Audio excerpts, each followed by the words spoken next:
Ciao a tutti e benvenuti sul canale di Italiano in Tasca. Io sono Alice, appassionata dell'apprendimento della lingua e cultura italiana, ed in questo video voglio rispondere ad una domanda che probabilmente molti di voi si sono fatti, ovvero perché studiare l'italiano nel 2020.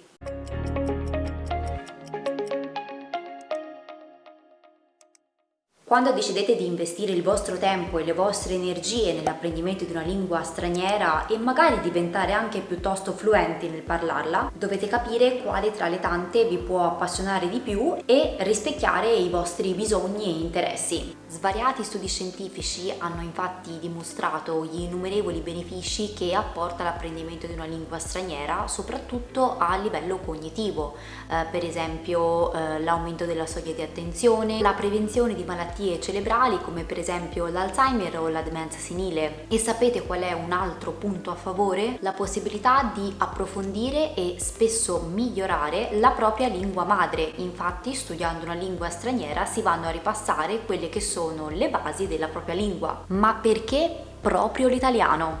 Se la pizza margherita, le parole di Dante Alighieri o le bellissime opere di Michelangelo non sono abbastanza ragioni per convincervi a studiarlo, oggi vi darò 5 motivi per convincervi definitivamente. Il primo è visitare il cosiddetto bel paese e le sue gemme nascoste. Sappiamo benissimo che questo 2020 purtroppo non ci ha permesso, non ci sta permettendo e non ci permetterà nel breve futuro di poter viaggiare in qualsiasi paese vogliamo o desideriamo, ma niente vieta che possiamo sognarlo o perlomeno immaginarlo. Come sapete, l'Italia conta con innumerevoli siti UNESCO e viene considerato come uno dei paesi più belli al mondo da poter visitare. Da nord a sud, parlare con gli abitanti locali del posto e nella loro lingua può farvi immergere ancora di più nella loro cultura e nelle loro tradizioni e vi renderà in grado di comprendere quelle piccole sfumature di significato che solo un nativo riesce a cogliere. L'Italia è un paese estremamente variegato, dalle colline toscane ai canali di Venezia, ai meravigliosi scorci della costiera amalfitana.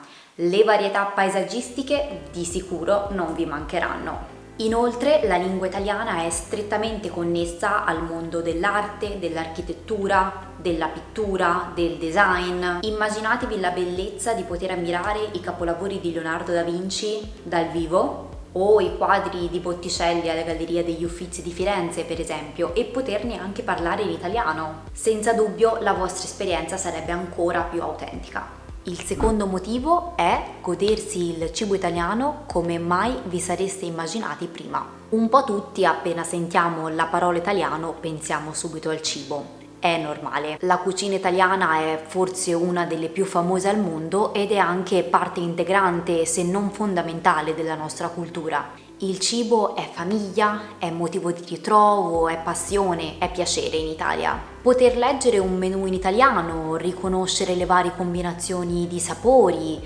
o i piatti della tradizione potrebbero farvi appassionare ancora di più all'apprendimento della lingua. Anzi, potreste voi stessi imparare a cucinare un po' come quando le nonne insegnano ai giovani la tradizione della cucina italiana.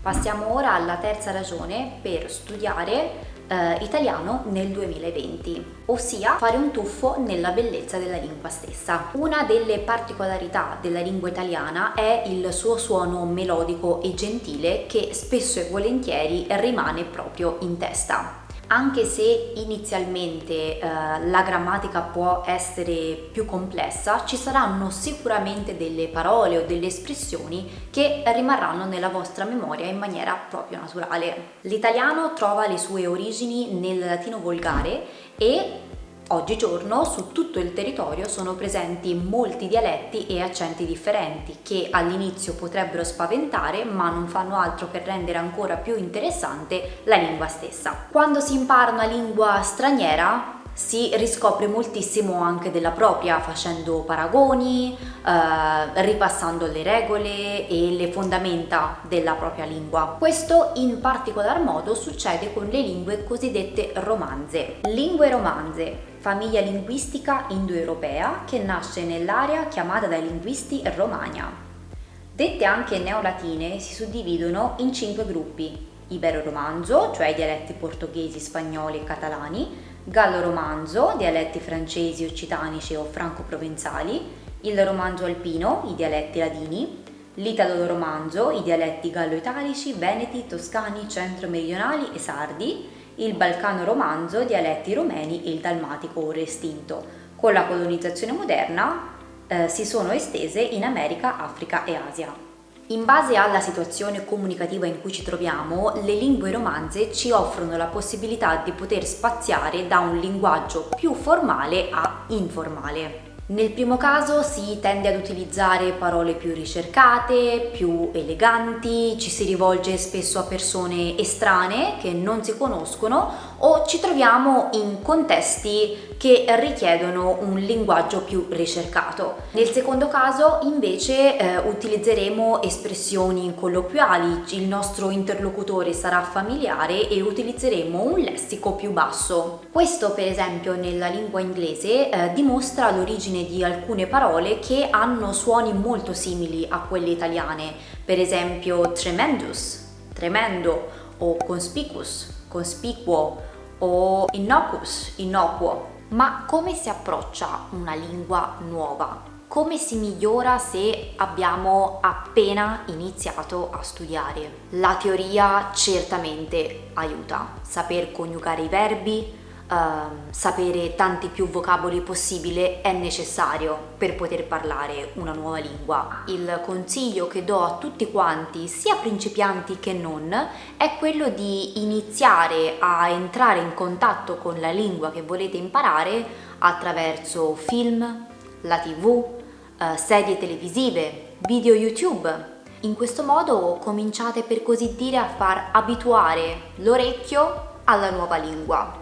Per esempio potreste rivedere il vostro film preferito o le vostre serie TV preferite. Già conoscete la trama, quindi sapete come si svolgono gli eventi e riuscire a sentirlo e ascoltarlo in lingua italiana, per esempio, potrebbe essere di enorme aiuto. Inoltre anche la musica è un ottimo strumento per aumentare il vostro livello di comprensione nella lingua straniera.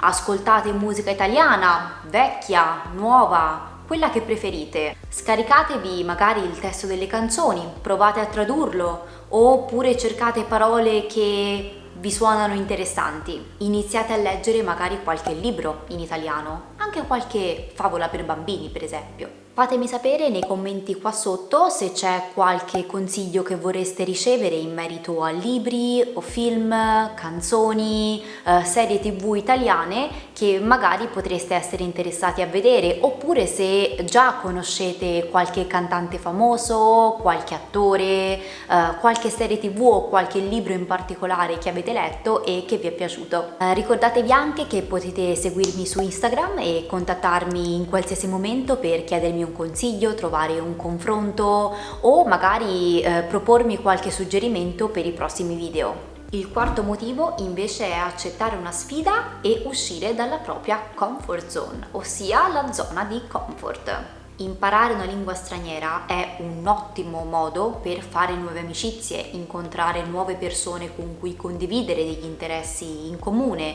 per provare qualcosa di nuovo in generale. Gli italiani, a quanto pare, sono persone abbastanza amichevoli e chiacchierone. Di certo non vi annoierete. Sapete che quando si parla un'altra lingua si scoprono nuove sfaccettature della propria personalità? Perché sì, solo il fatto di accettare una nuova sfida ci porta a scoprire nuovi lati del nostro carattere. Interessante, vero? Infine, il quinto e ultimo motivo è acquisire un vantaggio notevole in campo lavorativo e professionale. Pensate al campo della moda, del design, dell'architettura, dell'arte, ma anche dell'alta cucina, della ristorazione, delle case automobilistiche di lusso. Le aziende italiane sono praticamente ovunque in tutto il mondo e soprattutto il Made in Italy è conosciuto in tutto il mondo. Sapere la lingua, conoscere le basi di quest'ultima, poter comunicare in italiano potrebbe essere un trampolino di lancio per la vostra carriera lavorativa. In genere conoscere più lingue può tornare sempre utile quando siamo ad un colloquio di lavoro, ma se vi interessa uno di quei settori in cui il Made in Italy è famoso in tutto il mondo, perché no? Conoscere la lingua potrebbe essere sicuramente un punto in più. Approssimativamente 60 milioni di persone in tutto il mondo parlano italiano come madrelingua, a cui poi si aggiungono tutte le altre persone che lo studiano come seconda lingua. Gli italiani sono immigrati praticamente in qualsiasi continente e adesso possiamo trovare grandissime comunità italiane in America, in Asia, in Australia e così via. Se siete appassionati di questa cultura avete appena trovato un motivo molto pratico per iniziare ad apprenderla. Imparare una nuova lingua sarà senza dubbio un'avventura, a prescindere poi dal motivo che vi spinge a farlo. In ogni caso io sarò qua ad accompagnarvi su questo percorso. Grazie mille per essere stati qui con me durante questo video e ci vediamo nel prossimo. Ciao!